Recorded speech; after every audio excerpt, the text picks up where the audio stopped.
My dear listeners, welcome to the Healing Station. Here at the Healing Station, we receive our healing for financial problems, we receive our healing for physical problems, we receive our healing for mental issues, we receive our healing for emotional issues, we receive our healing for psychological issues and for emotional issues. God begins to do a good thing in our lives, repairing our bodies, repairing our finances, repairing our institutions, and establishing us. We become precious in His sight. He gives us Egypt for ransom, that we are saver for us, as Isaiah 43. Today our topic is no encumbrances, no encumbrances, no encumbrances, and we are talking about leadership. We are talking about leadership, we are talking about delegation and time management. Exodus 18. In Exodus 18, Moses, and we're going to be calling him Moshe because that's what they call him in the Jewish. They call him Moshe, so we're calling him Moshe. In this presentation, we're calling Moses Moshe. So we are saying in Exodus 18, Moshe has already succeeded in bringing the people of Egypt, in the people of Israel out of Egypt, out of the land of captivity, out of the land of bondage, where they've been slaves for 430 years. He has succeeded. And now the people are in the wilderness, in a place called Mount of God. They are dwelling in their tents, resting in the wilderness. And father-in-law Jethro comes visiting. He's accompanied by Zipporah, Moshe's wife, and the children, Moshe's sons, Eleazar and Goshen. Goshen the firstborn, Eleazar the secondborn. Eleazar means Moses is saying that God has delivered me from the sword of Pharaoh. That God has delivered me from the sword of Pharaoh. That's what Eleazar means. Goshen means that I'm in the land of captivity. So we are saying Moses now has seen Jethro, father-in-law, and the beautiful greeting follows. The beautiful salutations follow. According to the tradition, Moses pays obeisance to the father-in-law. That is, bowing his head all the way to the ground in worship. We could say in worship. Father-in-law Jethro is also a Midian priest. He fears the Lord. So Moses and Jethro start to have this nice conversation, catching up. Jethro is saying, I've heard the stories, now, but tell me from your own mouth. And so Moses tells Jethro what God has done for the Israelites and their achievements and their challenges. And then Jethro rejoices and gives thanksgiving to God. He offers burnt offerings in thanksgiving to God the Father. He worships Jehovah also. The following day, Jethro observes something which he does not like.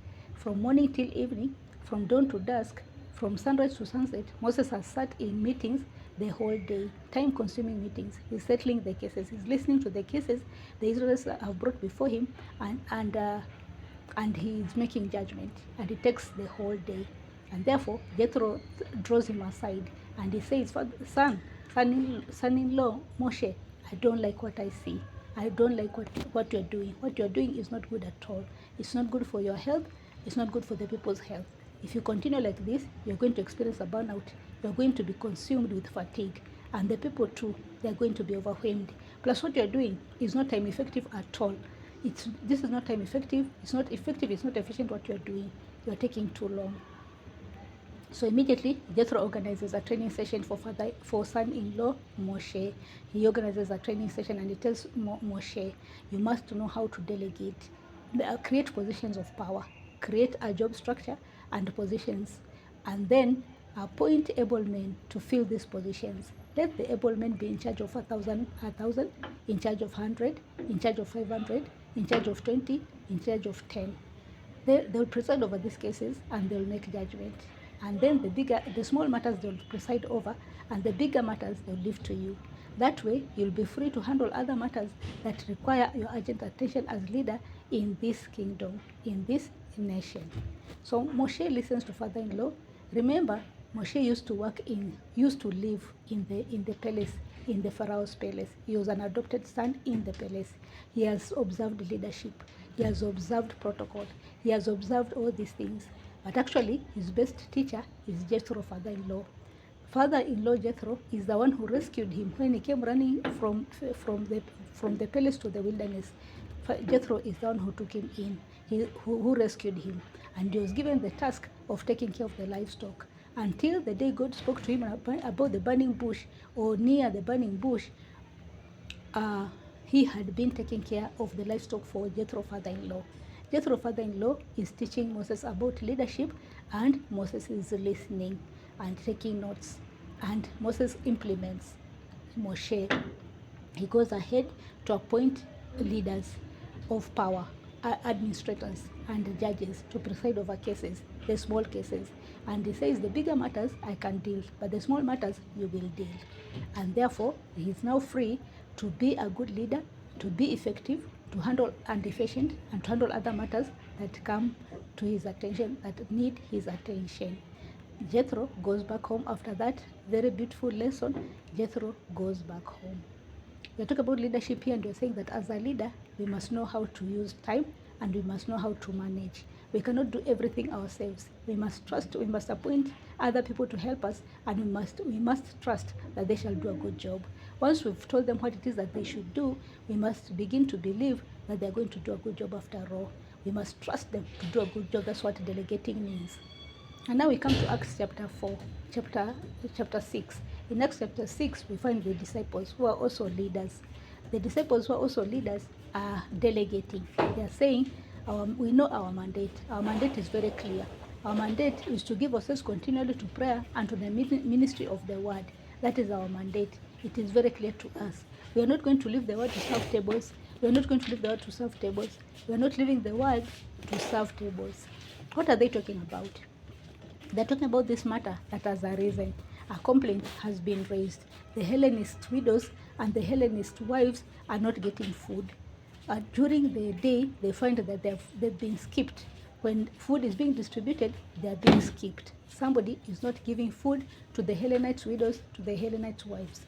Solution, we are going to appoint, so they hold a meeting. The 12 disciples hold a meeting, a general meeting with all the other disciples, and they say, we're going to appoint 7 able men, full of the Holy Ghost, full of wisdom, to preside over this matter, to take care of this food administration, to handle food administration, so that these complaints will not be heard of anymore. So they appoint, and everybody is happy with that idea, and therefore 7 men are appointed, full of the Holy Ghost, full of wisdom. One of them being Stephen, who later on is martyred for the sake of Christ, and Nicholas, and others as well. 7 able men, full of wisdom, full of the Holy Ghost, to take care of the food matter, which is also a very important matter. But that frees the disciples, the 12 disciples, to do what it is that God called them to do, because they know their mandate. Their mandate is clear to them, to give themselves continually to prayer and to the ministry of the word. So that frees the 12 disciples to do that which God called them to do. And now they've appointed 7 other people. They've created positions of power. And now we have 7 people full of the Holy Ghost, full of wisdom, to handle the food matter, to handle food administration. Today at the healing session, we're talking about leadership, and we're saying as leaders ourselves, we must know how not to be encumbered. We must know how to free ourselves from encumbrances. We must know what is our mandate exactly. What is this that we are meant to be doing? So that we have the energy to do this, then we shouldn't entangle ourselves with so many other tasks. We can create positions of power for other people, appoint other people, able-bodied people, able men, full of wisdom, full of wisdom, and full of wisdom and full of energy and full of the Holy Ghost, to do these things, to do some of this, to handle these tasks efficiently and effectively. We're talking about leadership. Thank you very much. Kindly share, like, subscribe, comment, and then go ahead to be that leader, that able leader who is free of encumbrances, who knows what his mandate is, and who trusts other people to do a good job as well. Thank you very much. Until we meet next time, bye-bye. Kanaki and